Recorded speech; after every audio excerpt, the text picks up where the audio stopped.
অসমৰ প্ৰত্যেকগৰাকী জনসাধাৰণলৈ দিবলৈ লৈছোঁ ডাঙৰ খবৰ। আজি হৈছে 2 ছেপ্টেম্বৰ। আজি অসমৰ লাখ লাখ দুখীয়াসকললৈ কেইখনমান চৰকাৰী আঁচনিলৈ দিবলৈ লৈছোঁ ডাঙৰ খবৰ। তো যিসকল মানুহে ভিডিঅ'টোত ক্লিক কৰিছে অনুগ্ৰহ কৰি ভিডিঅ'টো স্কিপ নকৰি প্ৰথমৰ পৰা শেষলৈ চাই থাকিব, কিয়নো এইটো ভিডিঅ'ৰ মাজত যুৱকসকলৰ পৰা আৰম্ভ কৰি আত্মসহায়ক গোটৰ মহিলাসকলক 10,000কৈ টকা প্ৰদানক লৈ কেইখনমান নতুন খবৰ আপোনালোকক প্ৰদান কৰিম। তো অনুগ্ৰহ কৰি ভিডিঅ'টো স্কিপ নকৰি প্ৰথমৰ পৰা শেষলৈ চাব, আৰু মোৰ চেনেলত নতুন হ'লে প্লিজ চেনেলটো ছাবস্ক্ৰাইব কৰি মোৰ লগত থাকিব। আৰু ভিডিঅ'টো ভাল লাগিলে অনুগ্ৰহ কৰি শ্বেয়াৰ কৰি দিব। তো বলক ভিডিঅ'টো আৰম্ভ কৰি আজি প্ৰথমটো গুৰুত্বপূৰ্ণ খবৰৰ বিষয়ে বিস্তাৰিত জানি লওঁ। তো আজি প্ৰথমটো গুৰুত্বপূৰ্ণ খবৰ হ'ল অসম আত্মনিৰ্ভৰ আঁচনিলৈ। তো অসমৰ মুখ্যমন্ত্ৰী ডাঙৰীয়াই আত্মনিৰ্ভৰ আঁচনিলৈ এখন বিশেষ আপডেট প্ৰদান কৰিছে। তো অসমৰ মুখ্যমন্ত্ৰী ডাঙৰীয়াই আত্মনিৰ্ভৰ আঁচনিলৈ কি কৈছে এতিয়া আপোনালোকক বিস্তাৰিত জনাই দিছোঁ। তো ইয়াতে লিখা আছে, আত্মনিৰ্ভৰ আঁচনিৰ অধীনত দিবলগীয়া ধনৰ বাবে প্ৰথম পৰ্যায়ত 30,000 যুৱকক জিলা পৰ্যায়ত সাক্ষাৎকাৰ অহা 16 আগষ্টৰ পৰা অনুষ্ঠিত হ'ব, আৰু ছেপ্টেম্বৰৰ শেষৰ ফালে এই ধন বিতৰণ কৰা হ'ব। তো ইয়াতে অসমৰ মুখ্যমন্ত্ৰী ডাঙৰীয়াই উল্লেখ কৰা অনুযায়ী যিসকল যুৱকে আত্মনিৰ্ভৰ অসম অভিযান আঁচনিত আবেদন কৰিছিল সেইসকল যুৱকক যোৱা 16 আগষ্ট তাৰিখৰ পৰা আৰম্ভ কৰি অহা 5 ছেপ্টেম্বৰ তাৰিখ পৰ্যন্ত জিলা পৰ্যায়ৰ সাক্ষাৎকাৰ ল'ব। তো জিলা পৰ্যায়ৰ সাক্ষাৎকাৰ লোৱাৰ পিছত যিসকল যুৱ উদ্যোগীয়ে আত্মনিৰ্ভৰ অসম আঁচনিত টকা পোৱাৰ যোগ্য সেইসকল যুৱকক অসম চৰকাৰে চলিত ছেপ্টেম্বৰ মাহৰ শেষত প্ৰথম কিস্তিৰ 1 লাখকৈ টকা প্ৰদান কৰিব বুলি এখন বিশেষ সিদ্ধান্ত গ্ৰহণ কৰিছে। তেতিয়া আপোনালোকক দিবলৈ লৈছোঁ আজি দ্বিতীয়টো খুবেই গুৰুত্বপূৰ্ণ খবৰ। তো আজি দ্বিতীয়টো খবৰ হ'ল অভিনন্দন এডুকেশ্যন লোন ছাবচিডি স্কিম 2.0 লৈ। তো আপোনালোকে মোবাইল স্ক্ৰীনত চাব পাৰিছে, চিফ মিনিষ্টাৰ অফ আছামৰ ফালৰ পৰা এনেকুৱা এখন টুইট প্ৰদান কৰিছে।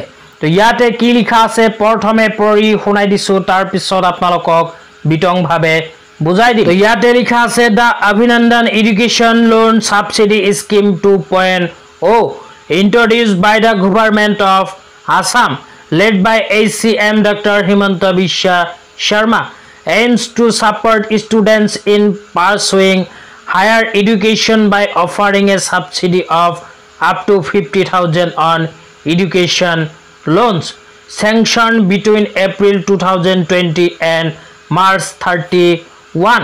তো ইয়াতে কোৱা অনুযায়ী যিসকল শিক্ষাৰ্থীয়ে উচ্চ শিক্ষা লাভৰ বাবে এডুকেশ্যন লোন লৈছিল সেইসকল শিক্ষাৰ্থীক অসম চৰকাৰে প্ৰদান কৰিব আৰ্থিক সাহায্য। তো যিসকল শিক্ষাৰ্থীয়ে এডুকেশ্যন লোন লৈছিল সেইসকল শিক্ষাৰ্থীক অসম চৰকাৰে 50,000 টকা পৰ্যন্ত ছাবচিডি প্ৰদান কৰিব বুলি এখন বিশেষ সিদ্ধান্ত গ্ৰহণ কৰিছে। তো তাৰপিছত আৰু কি লিখা আছে আপোনালোকক পঢ়ি শুনাই দিছোঁ। তো অনুগ্ৰহ কৰি ভিডিঅ'টো স্কিপ নকৰি প্ৰথমৰ পৰা শেষলৈ চাব, আৰু মোৰ চেনেলত নতুন হ'লে প্লিজ চেনেলটো ছাবস্ক্ৰাইব কৰি মোৰ লগত থাকিব। তো তাৰপিছত ইয়াতে লিখা আছে, a financial support scheme for students through providing loan subsidy for loan sanction between April 1, 2020 to March 31, 2024।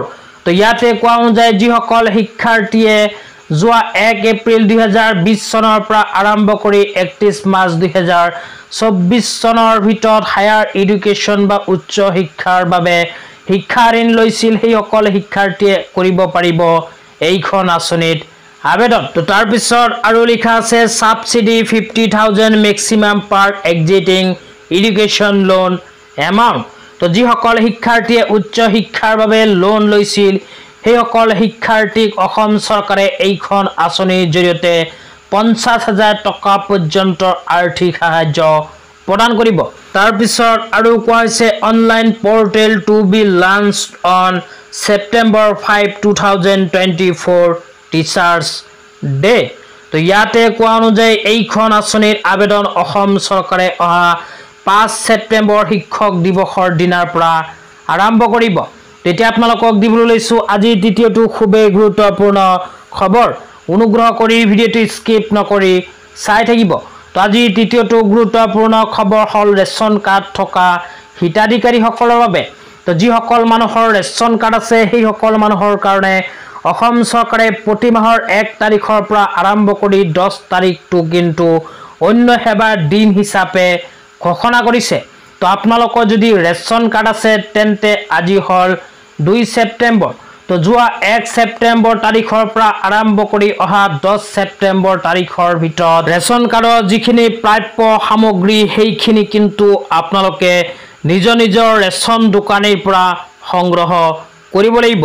অন্যথা অহা 10 ছেপ্টেম্বৰ তাৰিখ পাৰ হলে কিন্তু ৰেচন কাৰ্ডৰ চাউল আপোনালোকে নাপাব, কিয়নো অসম চৰকাৰে অন্য সেৱাৰ দিন হিচাপে প্ৰতি মাহৰ 10 তাৰিখ পৰ্যন্ত ঘোষণা কৰিছে। তো প্ৰতি মাহৰ 10 তাৰিখ পৰ্যন্ত কিন্তু ৰেচন দোকানীসকলে প্ৰদান কৰে ৰেচনৰ সামগ্ৰী। এতিয়া আপোনালোকক দিবলৈ লৈছো আজি চতুৰ্থটো খুবেই গুৰুত্বপূৰ্ণ খবৰ। অনুগ্ৰহ কৰি ভিডিঅ'টো স্কিপ নকৰি চাই থাকিব। তো আজি চতুৰ্থটো গুৰুত্বপূৰ্ণ খবৰ হল অসম চৰকাৰৰ শিক্ষা বিভাগৰ। তো শিক্ষা বিভাগৰ ফালৰ পৰা এনেকুৱা এখন আপডেট প্ৰদান কৰিছে। তো ইয়াতে লিখা আছে অসম চৰকাৰৰ প্ৰতিশ্ৰুতি পূৰণ, অসমৰ 1 লাখৰো অধিক যুৱক যুৱতীৰ সপোন বাস্তৱায়িত কৰি শস্য আৰু মেধাভিত্তিক নিযুক্তি প্ৰদানৰ ইতিহাস ৰচনা হল। শিক্ষক নিযুক্তিৰ বৃহৎ সমাৰোহ, সমগ্ৰ শিক্ষা অসমৰ অধীনস্থ 23,996 গৰাকী উচ্চ আৰু নিম্ন প্ৰাথমিক বিদ্যালয়ৰ ঠিকাভিত্তিক আৰু টেষ্ট পুলৰ শিক্ষক লৈ স্থায়ী নিযুক্তি পত্ৰ প্ৰদানৰ অনুষ্ঠান। অসম চৰকাৰে কিন্তু আজি 23,996 গৰাকী শিক্ষকক প্ৰদান কৰিব স্থায়ী নিযুক্তি পত্ৰ। তো তাৰ পিছত আৰু কোৱা হৈছে 2 ছেপ্টেম্বৰ 2024 তাৰিখত। তো আজি হল 2 ছেপ্টেম্বৰ। আজি কিন্তু অসম চৰকাৰে 23,996 গৰাকী শিক্ষকক প্ৰদান কৰিব স্থায়ী নিযুক্তি পত্ৰ। আৰু ক'ত প্ৰদান কৰিব, কোন ঠাইত প্ৰদান কৰিব এতিয়া আপোনালোকক বিস্তাৰিত জনাই দিছো। এই বিষয়ে ইয়াতে লিখা আছে 2 ছেপ্টেম্বৰ 2024 দিনৰ 11 বজাত পশু আৰু চিকিৎসা মহাবিদ্যালয়ৰ খেলপথাৰ খানাপাৰা গুৱাহাটী। তো পশু চিকিৎসা আৰু মহাবিদ্যালয়ৰ খেলপথাৰ খানাপাৰা গুৱাহাটীত কিন্তু আজি প্ৰদান কৰিব স্থায়ী নিযুক্তি পত্ৰ। তেতিয়া আপোনালোকক দিবলৈ লৈছো আজিৰ পঞ্চমটো খুবেই গুৰুত্বপূৰ্ণ খবৰ।